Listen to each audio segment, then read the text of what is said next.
Hello everyone, welcome back. Guys, हम evil king का last part अब कंप्लीट करेंगे इसी पार्ट में। Okay, so let's start our story.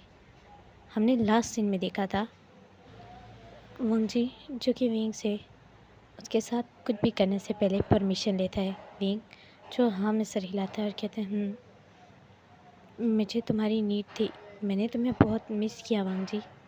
और वांग जी जो स्माइल करता है, वांग जी जो कि कहते हैं विंग तुम्हें क्या लगता है सब ठीक हो जाएगा। विंग जो कि वांग जी की तरफ देखता है और वो बहुत ही ज़्यादा अपसेट हो जाता है। वांग जी जो विंग को टाइटली हग कर लेता है और उसकी पीठ को सहलाते हुए कहता है डरो मत, मैं मैं पूरी कोशिश करूँगा कि सब कुछ ठीक हो जाए। विंग जो से हग कर लेता है और विंग बहुत ज़्यादा टाइट हग करता है। अब हमें ओवरनाइट के बाद का सीन दिखाते हैं। रात के 4 बज रहे थे। विंग और वांग जी जो कि सो चुके हैं और विंग जिसने सिर्फ इनर रोब्स ही पहने हैं, उसके आउटर रोब्स जो थे बच्चों और खुद के ऊपर डाले हुए थे।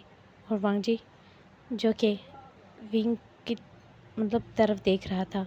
वांग जी पूरी रात नहीं सोता क्योंकि वांग जी को डर था, क्योंकि आसपास बहुत ज़्यादा दुश्मन थे। वांग जी जो कि बहुत ज़्यादा वरीड था और वो विंग के फेस पे देख रहा था, वो इनोसेंट सा फेस उसकी वाइफ का जो बिल्कुल पीला सा पड़ गया था इतनी ज़्यादा परेशानी की वजह से। वांग जी जो कि अपने दोनों बेबीज़ को देखता है जो बहुत ही ज़्यादा पीसफुली सो रहे हैं माँ के करीब। वांग जी जो कि देखता है कि पानी की बोतल में से तो पानी ख़त्म हो चुका है और वांग जी एक गहरी सांस लेता है और वांग जी देखता है कि जो गार्ड्स, अब वांग जी ने गार्ड्स को भेज दिया था। वांग जी ने गार्ड्स को छुपने के लिए भेज दिया था एक ऐसी सेफ़ प्लेस पर, क्योंकि वांग जी जो कि कहता है अब तुम लोग जाओ और अपनी फैमिली का ध्यान रखो। वांग जी ने फर्स्ट टाइम ऐसी बात कही थी। जो गार्ड्स थे वो सुन के शौक हो जाते हैं कि वांग जी जो उनके किंग है पहली दफ़ा ऐसा कह रहे हैं। वांग जी ने कहा था मैं अपने बेबीज़ और अपनी वाइफ की अच्छे से हिफाजत कर लूँगा, तुम लोग जाओ, तुम लोगों की अपनी भी फैमिली है।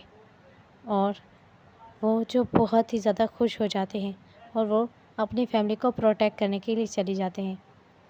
और वो जो अपनी फैमिली को अच्छे से सिक्योर करेंगे और प्रोटेक्ट करेंगे और उनका ध्यान रखेंगे, तो वो भी जा चुके थे। अब वांग जी, विंग और उसके 2 जो बच्चे हैं वो अकेले हैं उस बहुत ही ज़्यादा अंधेरी गुफ़ा थी।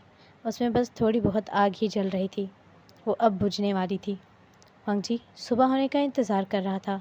सुबह होते ही वो फिर से एक लंबा सफ़र करते और इस जगह को छोड़कर किसी पीसफुल जगह जाना चाहते थे, लेकिन शायद ये किस्मत को मंजूर बिल्कुल भी नहीं था।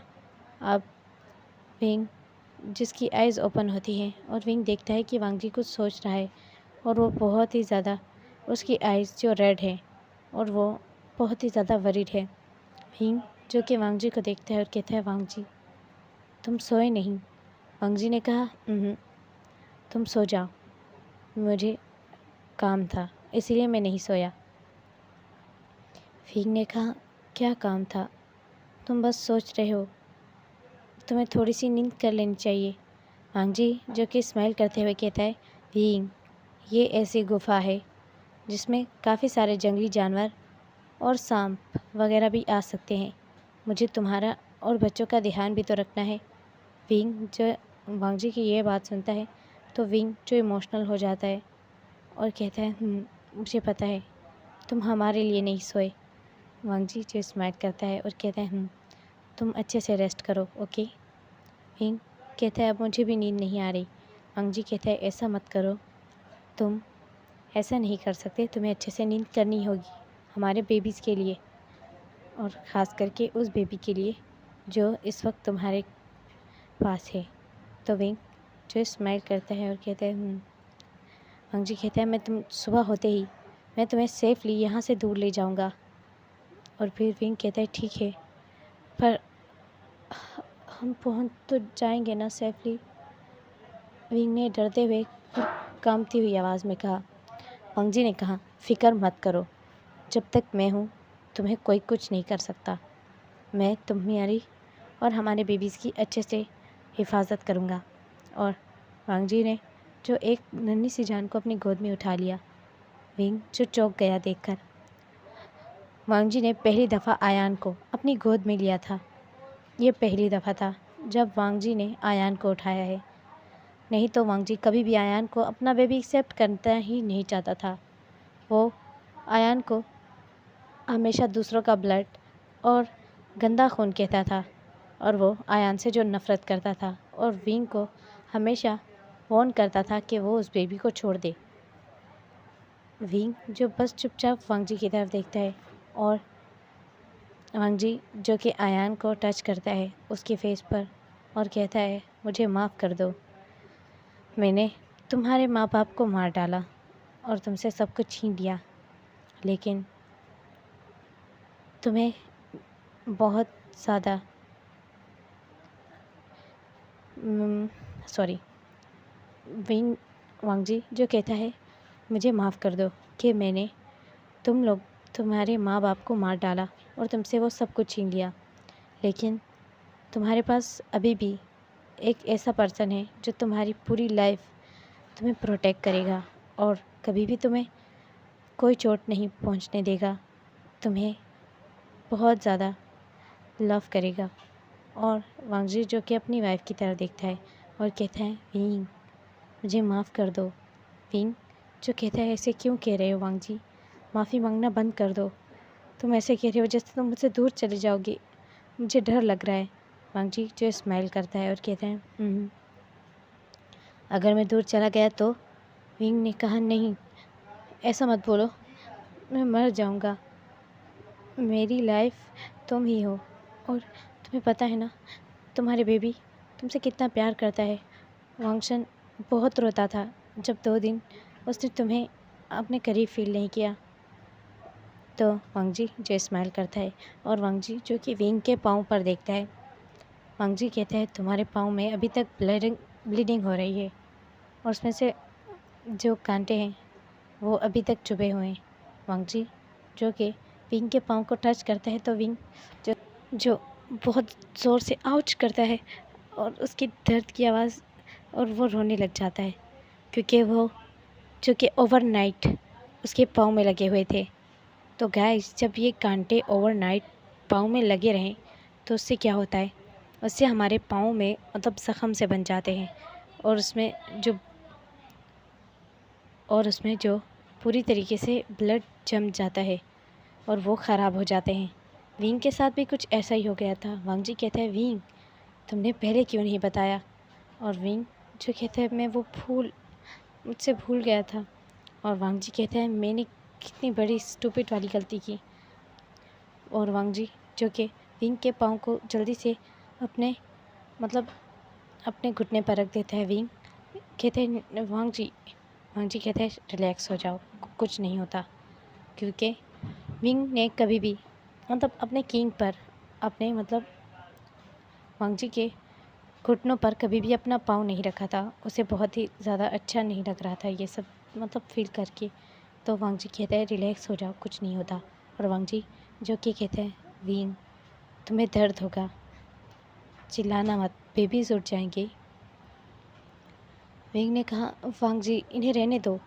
विंग ऐसा मत कहो, अगर ये रहेंगे तो ये और भी ज़्यादा ख़राब हो सकते हैं। वांग जी ने अब एक गहरी सी सांस ली और वांग जी ने अब एक चाकू निकाला। विंग चाकू को देखकर डर गया और विंग ने कहा, वांग जी ये क्या है? और वांग जी ने कहा, विंग इन्हें ऐसे ही निकालना होगा, इसमें पूरा ब्लड जम चुका है, हमें जमे हुए ब्लड को निकालना होगा, नहीं तो इन्फेक्शन पूरे पाँव में फैल जाएगा। विंग ने ना में सर हिलाया और कहीं, नहीं मुझे दर्द होगा, प्लीज़। वांग जी ने कहा, विंग सब ठीक हो जाएगा, रिलैक्स हो जाओ। और विंग ने रोना स्टार्ट कर दिया। विंग अपना पाँव बार बार पीछे खींचने लगा और वांग जी जिसने उस नाइफ़ को थोड़ा सा गर्म कर लिया था, क्योंकि इससे लोहे से अगर हम लोहे को गर्म कर लें और उससे कोई कट लगा लें तो उससे इन्फेक्शन कम फैलता है। ऐसे ही लोहे से कट लगाने से इन्फेक्शन ज़्यादा फैल जाता है। और वांग जी जो कि विंग का पाँव अपनी तरफ करता है और उसे कट लगाने ही वाला था कि विंग अपना पाँव पीछे की तरफ खींच लेता है। विंग अब ज़ोर ज़ोर से रोने लगता है। वांग जी को समझ आ गई थी। वांग जी एक गहरी सांस लेता है और दिल में कहता है मुझे माफ़ कर देना विंग। और वांग जी जो कि अब अपनी आइज़ एक बार क्लोज़ करता है और ओपन करता है। वांग जी जो एक अपनी डिमोनिक वाला फेस सामने कर देता है और विंग का पाँव ज़बरदस्ती पकड़ लेता है और खींचने लगता है। विंग कहता है वांग जी ऐसा मत करो वांग जी। और वांग जी जो कि विंग का फेस टाइटली पकड़ता है और कहता है मुंह बंद रखो। विंग जो ये सब देखकर शॉक हो जाता है। विंग ने ऐसा बिहेव नहीं देखा था वांग जी का। ये तो बहुत पहले का बिहेव है जब वांग जी जो कि बहुत ही ज़्यादा विंग को हर्ट करता था और टॉर्चर। वांग जी जो कि विंग के माउथ से टाइटली पकड़ लेता है और कहते हैं मुंह बंद रखना। और विंग जो कि रोने लगता है। विंग जैसे ही वांग जी का हाथ पकड़ने वाला था वांग जी उसे आंखें दिखाता है और कहता है अगर तुमने मेरा हाथ पकड़ा तो मैं तुम्हारा वो हाल करूँगा तुम याद रखोगे। विंग जो पूरी तरीके से शॉक है और विंग जो कि इतना कंफर्टेबल हो चुका था अपने किंग के साथ, वो वापस अपने किंग से डर वहीं उसकी जो घबराहट थी जो पहले होती थी वो वापस आ गई। और विंग ने कहा किंग प्लीज़ मेरे पाँव में। लेकिन वांग जी ने जो कि एक डेवल से स्माइल की और कहा चुप रहना। और अचानक विंग के पाँव को टाइटली पकड़ के अपनी तरफ खींचा और विंग रोने लगा। और विंग ने जैसे ही अपने पाँव को पीछे खींचने की कोशिश की वांग जी ने एक बहुत ही ज़्यादा फोर्सफुली विंग के पाँव को अपनी तरफ खींचते हुए उस पर बहुत ही ज़्यादा गहरा सा कट लगाया। विंग चीखने लगा ज़ोर से। विंग की चीख निकल जाती है और विंग जो ज़ोर ज़ोर से रोने लगता है और वो दर्द में वांग जी को किक भी कर देता है। और वांग जी जो कि उसकी दूसरी किक पकड़ लेता है और वांग जी अपनी आइज़ क्लोज करके अब कहते हैं मुझे माफ़ कर देना विंग। और वांग जी ने कहा ये क्या किया तुमने, मुझे की अपने हस्बैंड को।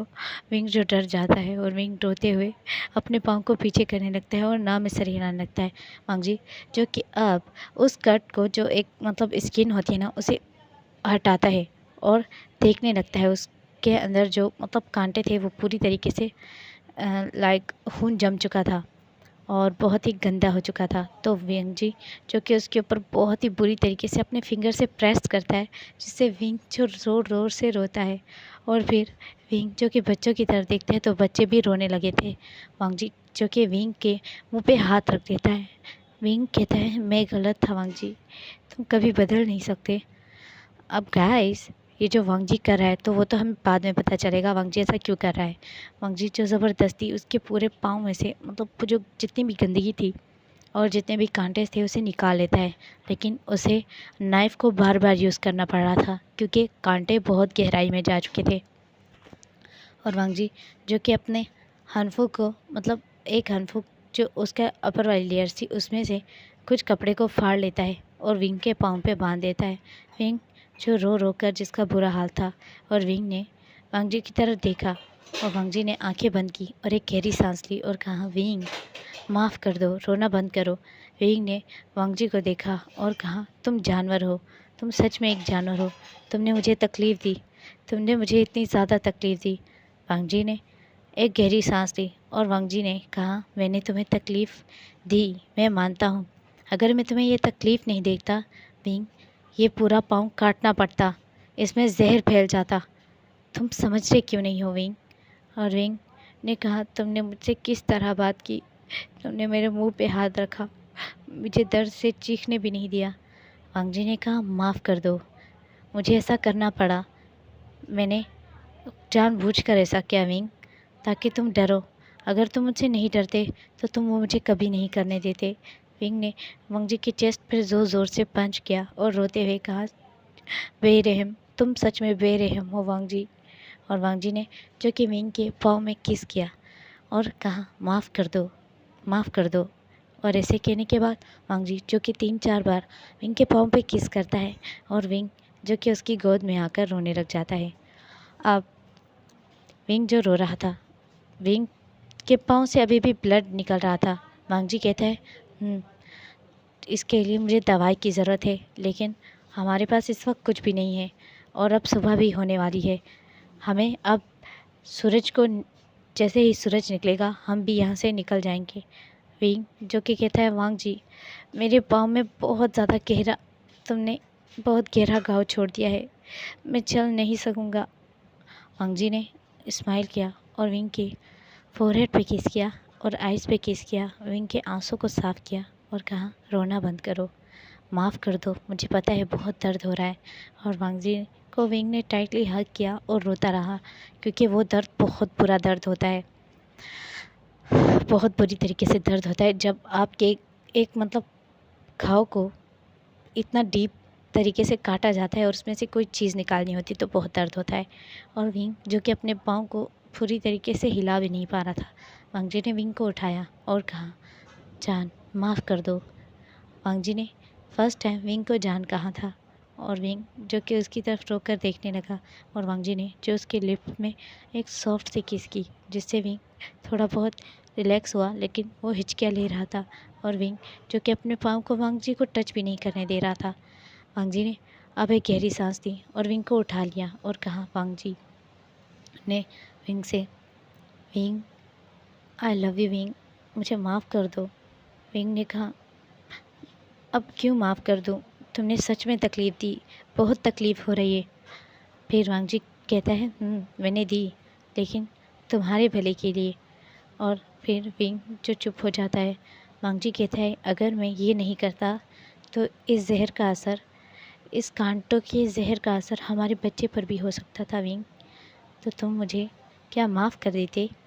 विंग ने देखा वांग जी को और वांग जी को हक कर लिया और विंग ने वांग जी के जो निक है उसमें फेस छुपा लिया।